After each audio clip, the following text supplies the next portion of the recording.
إمام عاشور بلطجي وعقوبات الاتحاد المصري ورابطة الأندية لنادي الزمالك. موقف إمام عاشور اللي بيقولوا عليه بلطجي، هو أنت دلوقتي لما تيجي تتصل بيك مراتك وتقول لك الحقني أنا بتعاكس أو بيحصل معايا الموقف الفلاني وتطلع تجري على نجدتها، هو ده مش عرضك؟ هو ده لو أنت مت في سبيله مش هتبقى شهيد علشان تحمي أهل بيتك؟ ما هو ده العرض، فاضل إيه تاني؟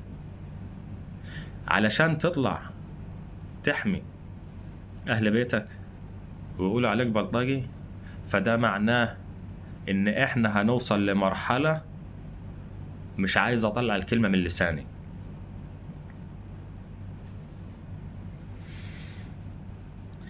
الوقت اللي أنت تطلع فيه وتحمي أهل بيتك يتقال عليك بلطجي، فلو كده ده بلطجة يبقى ده وسام وشرف على صدر كل راجل، كل راجل عنده نخوة ويعرف معنى إنه يحمي أهل بيته ويجيب حق أهل بيته.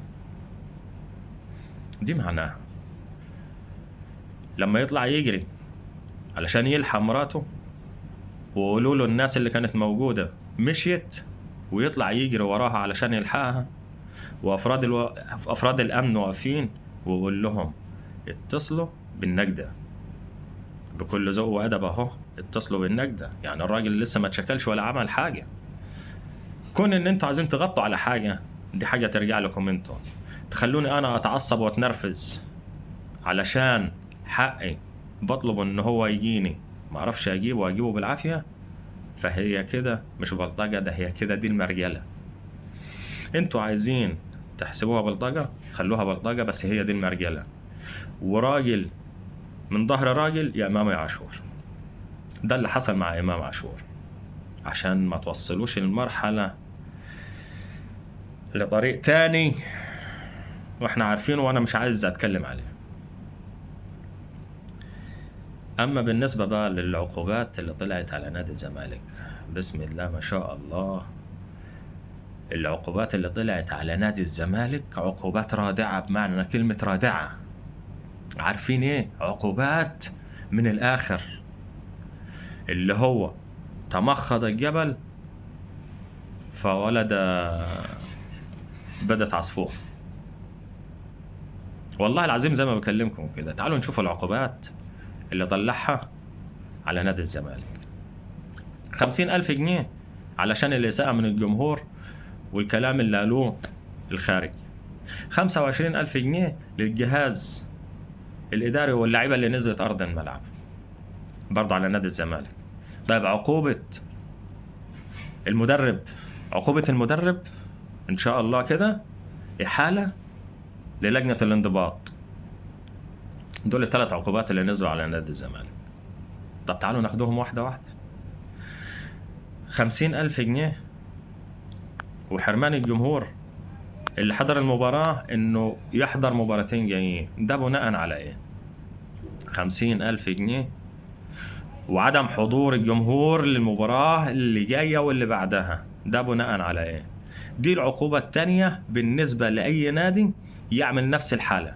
طب دي العقوبة الثالثة بالنسبة لنادي الزمالك، وأول عقوبة كانت قصاد بيراميدز والثانية كانت قصاد الإسماعيلي، ودي العقوبة الثالثة اللي هي قصاد نادي المصري. طيب دي عقوبتها إيه بالنسبة للثالثة لنادي الزمالك؟ دي عقوبتها إيه؟ دي عقوبتها 100,000 جنيه وحرمان النادي من حضور الجمهور بتاعه لمدة مباراتين في ملعبه. تمام؟ يعني حرمانه مباراتين وغرامة 100,000 جنيه. دي العقوبة الثالثة بالنسبة لنادي الزمالك. بس ما واخدش العقوبة بتاعت المرة الثالثة، واخد عقوبة المرة الثانية. ليه؟ ماشي، خلوها على جنب ونشوف. العقوبة الثانية 25,000 جنيه على نادي الزمالك. يعني دي عقوبات على نادي الزمالك، لا جهاز إداري ولا لعيبة ولا لا، على نادي الزمالك 25,000 جنيه علشان الجهاز الإداري واللعيبة اللي نزلت أرض الملعب. ماشي، 25,000 جنيه. طيب العقوبة بتاعت المدرب تحول للجنة الانضباط. يتحقق معاه في لجنة الانضباط. يا راجل ده انت بتبعت في بداية الموسم بتقول يا جميع الأندية دي اللائحة ودي القرارات ودي الجزاءات، وكل جزء قصاده الجزء بتاعه. بتبعتها قبل الموسم ما بيبتدي لجميع الأندية. طيب انت باعت بتقول ان المدرب اللي يعتدي على حكم ايقاف 6 مباريات وغرامة 100,000 جنيه. اهي العقوبة جاهزة، ما عليكش غير ان انت هتنفذها. انت باعت بتقول في حصل كذا كذا كذا كذا، مفيش غير ان انت هتقلب الصفحة كده وتبص فيها. والله العقوبة دي فعلا ده اللي حصل، دي 6 مباريات و100,000 جنيه. انت كرابطة أندية بتحوله للجنة انضباط يتحقق معاه في ايه؟ على ايه؟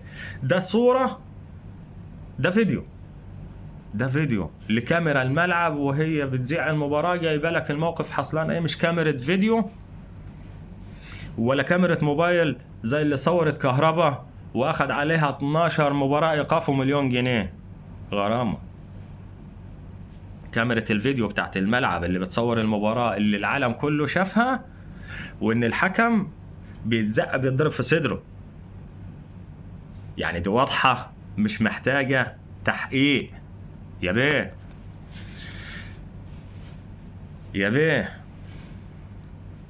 يا اللي حسام البدري وقف في مباراة بيبص للحكم من فوق لتحت، خد ايقاف 4 مباريات. 4 مباريات علشان مدرب النادي الاهلي حسام البدري بيبص على الحكم من فوق لتحت بس، ما عملش اي حاجة، ما كلمهوش، ما طلعش نص كلمة في مباراة كانت معجنة بالنسبة للنادي الاهلي من التحكيم. بيبص له من فوق لتحت، خد ايقاف 4 مباريات. لا زقه ولا ضربه ولا قال له نص كلمة غير ان هو بص له فقط لا غير من فوق لتحت. والله العظيم يا جماعة هي دي الجزاءات اللي خدها نادي الزمالك. ايه رأيكم بقى؟ ايه رأيكم في الجزاءات دي؟ في جزاءات تاني بعد الجزاءات دي؟ ما افتكرش، لان لو نادي تاني غير نادي الزمالك كانت الجزاءات هتتفصل، كانت هتتحط جزاءات باختراعات جديدة وهتتسمى بأسامي جديدة. ايه رأيكم بقى في الجزاءات اللي خدها نادي الزمالك؟ قسما بالله العظيم دور السنة دي ده دور العجائب، قسما بالله دور العجائب. السلام عليكم.